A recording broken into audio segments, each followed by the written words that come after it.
Handicapper Steve here, handicapping the racing from Colonial Downs here on Friday. It is the 12th of July, 2024. Gonna look at the featured 6 race from Colonial, but before I get on to that, remember to please follow me on Twitter at HorseRacingKit5 for more selections for race courses around the world, and I mean it, around the world.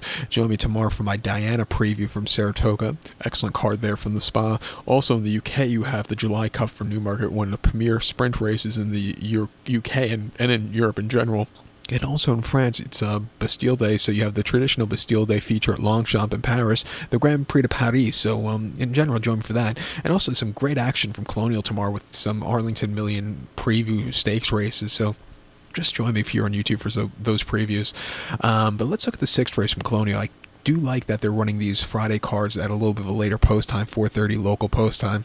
So, quite like that. But the 6th race from Colonial, it's an allowance race per $70,000, race for 3-year-olds and upwards, never won a race. And the main claim starter, Virginia restricted race, which never won 2 races. Field of 12 horses heading to the inner turf course, 1,800-meter journey, or a mile and 1/8 on the inner turf course. I'm going to go take the number 2 horse here, Super Attentive, as a top selection.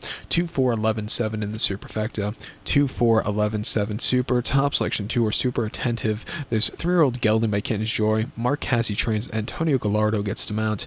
The horse's most recent outing came about 6 weeks ago on the 31st of May at Gulfstream. Mile 16th in the main special weight for Florida breds. And the horse won by 1 3/4 lengths that day. And he basically stalked all the way around the race course. When, Gonzalez pushed the button on him, he really took off clear. That was a very good, strong run with a decent buyer that could definitely win against these horses.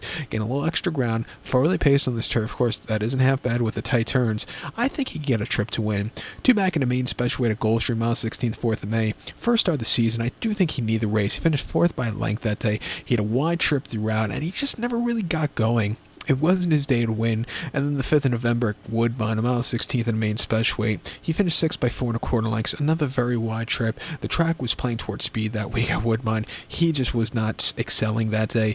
But he ran his heart out at his final turf race at 23 at Woodbine. About a mile on the EP tail lawn in the main special weight. He finished 2nd by 3 lengths. He stalked. He had the lead. Uncle Truly won that day. Really took off clear. But this horse, He ran his heart out behind him that day. Training well Colonial since the last race. A half-mile breeze on the main track in 48-2. Back to turf.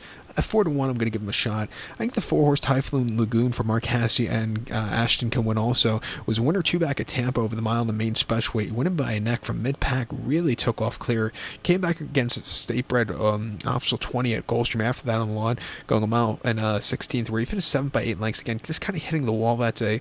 But his races last year at here in New York and even in South Florida weren't bad at all. I do think he probably wants a mile and a quarter in the future. But mile and 1/8 here today, with a good stalking trip, I think he'd get a piece of it. At 10 1, I would use him on the ticket.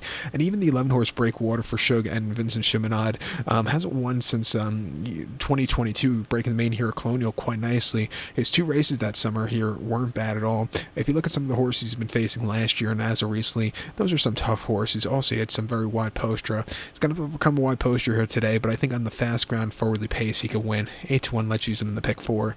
That begins with this race.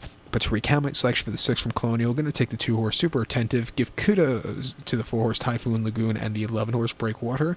2, 4, 11, 7 Super, 2, 4, 11 in the multi-race.